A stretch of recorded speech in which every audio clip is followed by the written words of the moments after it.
নির্বাচনের পর আইন শৃঙ্খলা বাহিনীর আরো অবনতি হয়েছে বলেছেন আসিফ মাহমুদ সজীব ভুঁইয়া। আসিফ মাহমুদ সজীব ভুঁইয়া হচ্ছে অন্তর্বর্তীকালীন সরকারের একটা উপদেষ্টা ছিল এবং বিভিন্ন ক্রিয়া মন্ত্রণালয় বলেন আরো বেশ কিছু মন্ত্রণালয়ের দায়িত্ব কিন্তু উনি পালন করছে। কিন্তু এবার উনি মুখ খুলছে যে নির্বাচনের পর তাদের যে আইন শৃঙ্খলা অর্থাৎ বাংলাদেশের যে আইন শৃঙ্খলা বাহিনীর সেটা কিন্তু অবনতি হয়েছে, অর্থাৎ সারা বাংলাদেশে বিভিন্ন প্রকার অকারেন্স ঘটনাগুলো ঘটতেছে।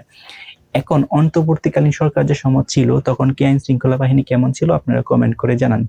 এবং অন্তর্বর্তীকালীন সরকারের পর যে সময় হচ্ছে বিএনপি সরকার এখন আসছে, এখন হচ্ছে দেশের যে আইন শৃঙ্খলা বাহিনী আছে সেটা আসলে অবনতি হয়েছে কিনা। সো অবনতি হয়েছে কিনা সেটা রিসেন্টলি কিছু ঘটনা দেখলে কিন্তু আমরা বুঝতে পারবো। সো রামিসা দর্শন বলেন, এরপরে হচ্ছে রিসেন্টলি আসা মানে মেইনলি হচ্ছে আসিফ মাহমুদ সজীব এই যে কমেন্ট করছে যে হচ্ছে অন্তর্বর্তীকালীন সরকার পর বা নির্বাচনের পর দেশের আইন শৃঙ্খলা বাহিনীর আরো অবনতি হয়েছে। উনি কমেন্টটা কিন্তু মূলত করছে হচ্ছে তার যে উনি হচ্ছে এনসিপি অর্থাৎ ন্যাশনাল নাগরিক পার্টির সাথে যুক্ত আছে। সো ওনারই একজন হচ্ছে খুবই কাছের মানুষ এবং ওনার দলের সেটা হচ্ছে নাসিরউদ্দিন পাটোয়ারি, অর্থাৎ নাসিরউদ্দিন পাটোয়ারির উপরে ডিম নিক্ষেপ বলেন বা হত্যা বা নাসিরউদ্দিন পাটোয়ারির উপরে যে হামলাটা করা হয়েছে এটার কারণে কিন্তু উনি এই কথাটা বলছে। এখন একজন সাধারণ মানুষকে যদি হত্যা করে ফেলতো বা অন্য কোনো একটা কিছু হইতো তাহলে কিন্তু মিডিয়ার সামনে বা ওনার যে ফেসবুক পেজ আছে সেখানে এসে কিন্তু এই ধরনের কথাবার্তা কিন্তু উনি বলতো না। সো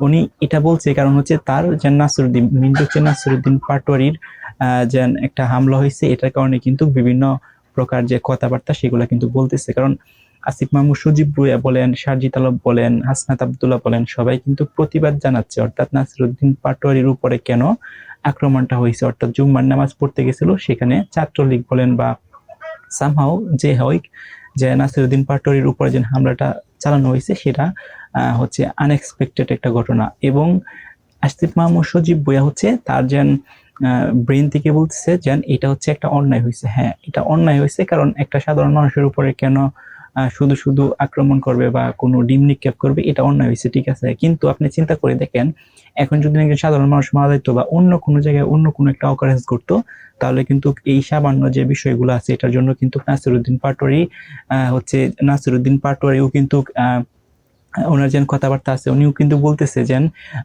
আইনমন্ত্রী এলাকায় এই ঘটনাটা ঘটছে, আইনমন্ত্রীকে পদত্যাগ করতে হবে। আবার বিভিন্ন প্রকার কথাবার্তা কিন্তু বলতেছে।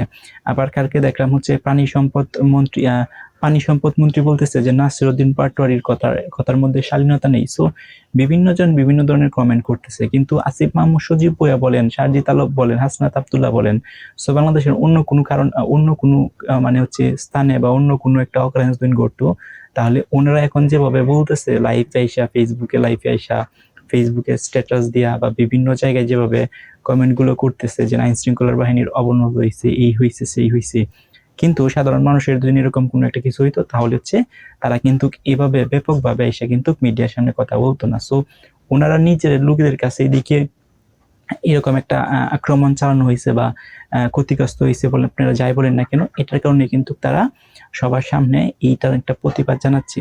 এখন আইন শৃঙ্খলা বাহিনী দেশের ঠিক থাকতো এটা কিন্তু সবাই চায়, সাধারণ মানুষও চাই, একদম সবাই চায়। কারণ আইন শৃঙ্খলা বাহিনী যদি ঠিক থাকে তাহলে সাধারণ মানুষের একটা নিরাপত্তা নিশ্চিত বা ইনশিওর হয়। সো এখন উনি আসিফ মাহমুদ সজীব ভুঁইয়া বলতেছে আইন শৃঙ্খলা বাহিনীর অবনতি হয়েছে। সো আপনাদের মতামতটা কি? নির্বাচনের আগে যে সময় অন্তর্বর্তীকালীন সরকার ছিল তখন কি আইন শৃঙ্খলার বাহিনী প্রপার ভাবে ছিল না ছিল না? এবং ত্রয়োদশ জাতীয় সংসদ পর বিএনপি নতুন ক্ষমতা আসার পর আইন শৃঙ্খলার বাহিনীর কি কতটুকু অবনতি হয়েছে? অন্তর্বর্তীকালীন সরকারের চেয়েও বেশি অবনতি হয়েছে, না ওই রকমই ছিল, না আরো বেটার হয়েছে? আপনারা একটু কমেন্ট করে জানান।